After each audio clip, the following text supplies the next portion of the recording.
¿Qué tal? ¿Cómo están? Bienvenidos a una nueva edición, Jueves Internacional. Seguimos muy al pendiente de lo que ocurre en Latinoamérica, las protestas y sobre todo enfocados en Bolivia, en Chile, pero claro, sin dejar de mirar Argentina, que ha dado un regreso al peronismo. Insistimos con las protestas que persisten en Chile, lo que ocurrió en Ecuador, aquí también, por supuesto, y en Bolivia. Así que hoy nos acompaña para analizar el panorama a la fecha Óscar Esquiapapietra, internacionalista. Ustedes ya lo conocen. Gracias por estar con nosotros. Muchas gracias, muy buenas tardes. Bueno, ¿cómo ve la situación? ¿Qué le parece si comenzamos con Chile? ¿En qué ha quedado este oasis en América Latina, este que era un referente de modelo económico para muchos países? ¿Cómo está hoy? Bueno, la situación es ciertamente preocupante porque hay dos dimensiones distintas. De un lado, la protesta social justa digamos, sectores ciudadanos que quieren cambios, si no radicales en el modelo económico, por lo menos cambios que devuelvan equidad y mayor justicia y mejor calidad de servicios públicos. Pero al lado de eso hay algún elemento extremadamente violento que bajo ninguna circunstancia puede justificarse y que ciertamente no contribuye al necesario proceso de diálogo y de búsqueda de consensos y que básicamente lo que tiene es una orientación extremadamente destructiva contra bienes públicos, contra propiedad privada y contra la integridad física de personal policial, particularmente que está siendo salvajemente golpeado. Sin duda, y perjudica a todos. Pero el presidente Sebastián Piñera, para algunos de manera tardía, para algunos de manera inequívoca, pero ha dado una serie de medidas, paquete, para enfrentarse a esa situación. Ha cambiado su gabinete, se han tenido que cancelar ya eventos importantes en materia internacional que están afectando la coyuntura. ¿Hasta dónde va a llegar este descontento? Ha pasado ya más de 20 días y parece que hasta el momento no hay una solución clara. Así es, en efecto, no la hay.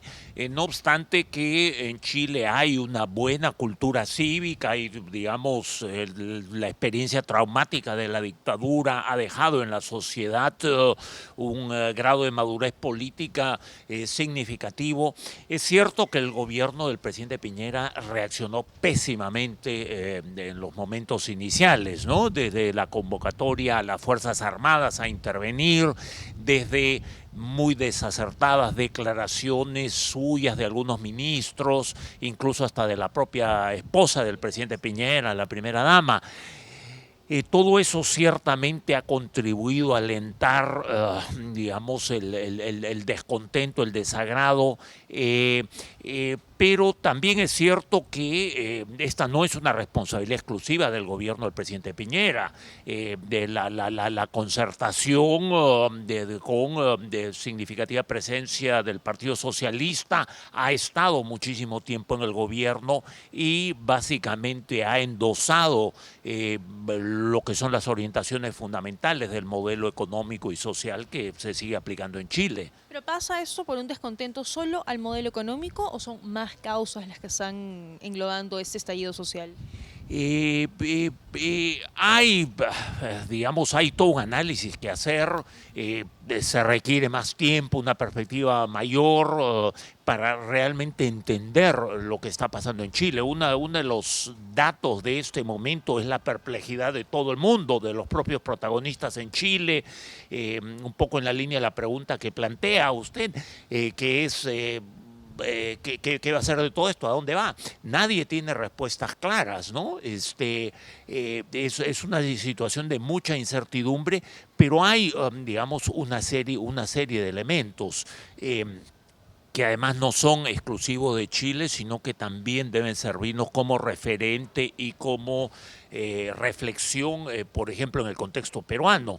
O sea, tenemos una economía de mercado, en el caso chileno como en el caso peruano, extremadamente deficiente, donde muchos de los de postulados básicos de la economía de mercado no están siendo respetados. Hay una altísima concentración económica en determinados grupos, hay una de protección de los consumidores en áreas específicas.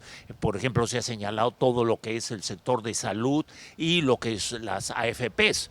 Baste decir que en el Perú hemos copiado el modelo de AFPs de Chile con algunos matices, pero que básicamente es un modelo extremadamente deficiente.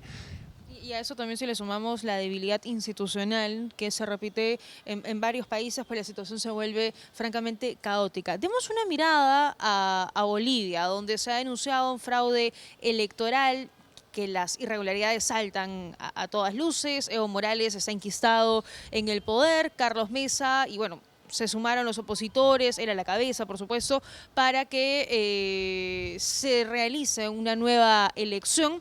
Y ha surgido en medio de ello un nuevo personaje, ¿no? El señor Luis Fernando Camacho, el presidente del Comité Cívico de Santa Cruz, que está exigiendo, dice que va a seguir exigiendo la renuncia de Evo Morales. Pero hoy parece que Bolivia estuviera como una especie de punto muerto en ese conflicto.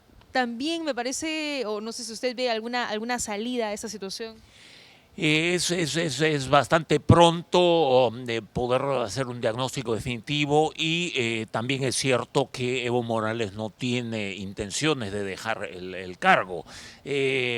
Así es que eso complica mucho la situación. La oposición es significativa, pero todavía bastante débil respecto a las fuerzas que apoyan a Evo Morales.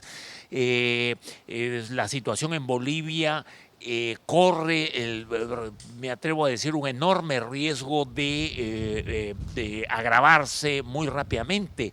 En La Paz se han estado produciendo enfrentamientos entre estudiantes universitarios que se oponen a la reelección de Evo Morales contra los mineros que lo apoyan. Los mineros utilizando petardos explosivos, etcétera. Ese es un escenario digamos, extremadamente combustible que puede muy rápidamente degenerar en violencia abierta y con graves consecuencias para la vida humana. ¿Y cómo ve la oposición? ¿Tiene peso? ¿Está unida? ¿Está fuerte? Hay quienes sostienen que Carlos Mesa es más bien tibio, ¿no? Que no tiene como que las cosas tan claras, una posición tan firme, a diferencia, por ejemplo, de ese nuevo personaje, el señor Camacho, que sí es un poco más radical y extremo como Evo Morales. ¿Qué piensa usted?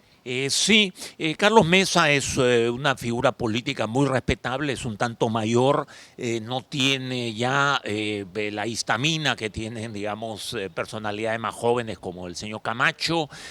Camacho además representa a un sector social y geográfico muy específico de Bolivia que en buena parte nunca estuvo muy satisfecho con el gobierno de Evo Morales, como es precisamente toda la región de Santa Cruz.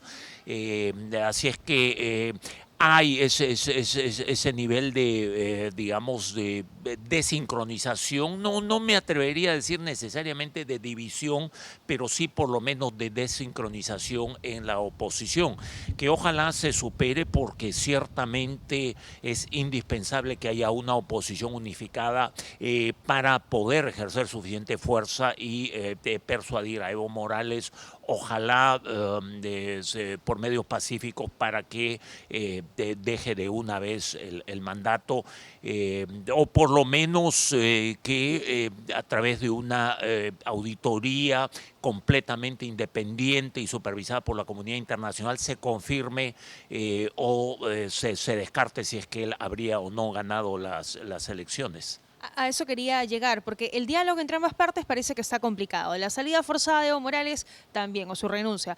Pero la presión internacional y los actores que usted se refería, por ejemplo, la OEA, ¿no? Que en su momento fue supervisor de las elecciones y denunció irregularidades y dijo vayan a una segunda vuelta.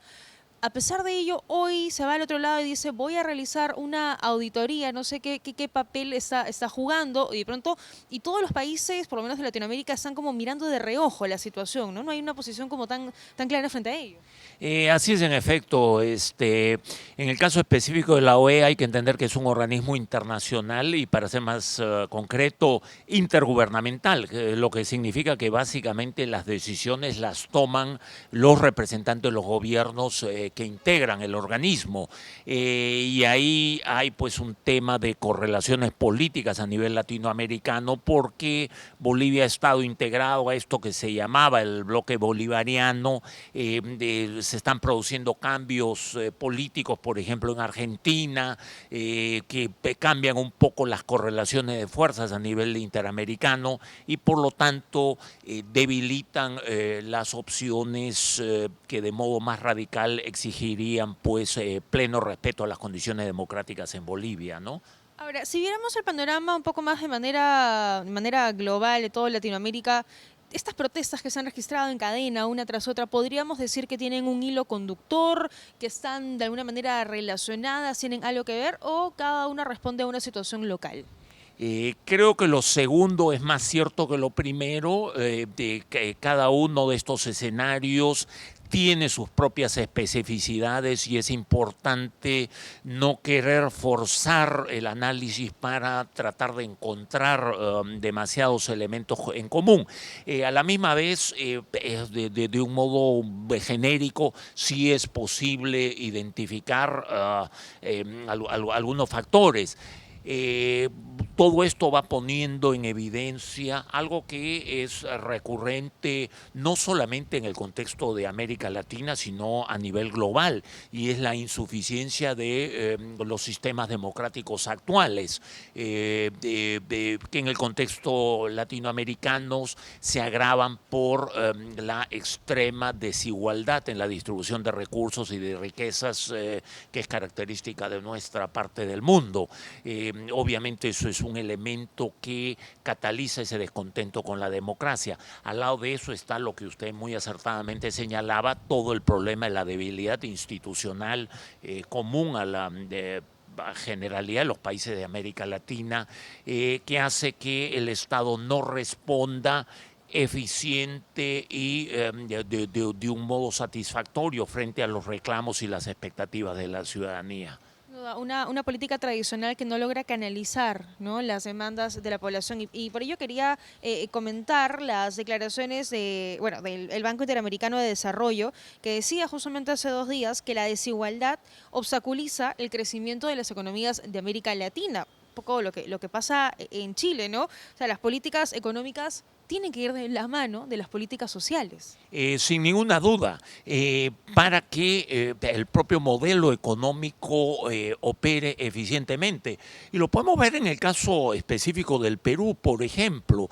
O sea, nuestro mercado interno es extremadamente pequeño y es muy pequeño por cuestiones como la informalidad, que ocupa alrededor de un 70% de la mano de obra, y es pequeño también porque los niveles salariales son, por lo menos en unos sectores de la economía, extremadamente bajos.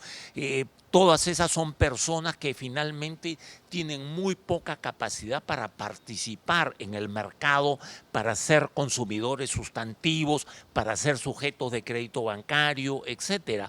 En el Perú, dicho sea de paso, tenemos una tasa de bancarización extremadamente baja en comparación incluso a la del todo el resto de países de América Latina, que de por sí ya es una tasa muy baja en comparación al contexto internacional. No podemos avanzar en la formalización, no podemos generar inclusión social si las personas ni siquiera tienen la posibilidad de acceder a los servicios bancarios más básicos, incluyendo tener una cuenta bancaria, ¿no? Bueno, así están las cosas hasta el momento y la verdad es que aquí todo puede cambiar. Vamos a ir nosotros, por supuesto, siguiendo informando sobre este contexto en nuestras diversas plataformas y gracias como siempre por acompañarnos. Muchísimas gracias, un gran gusto. A ustedes también, gracias por acompañarnos. Nos reencontramos el próximo jueves.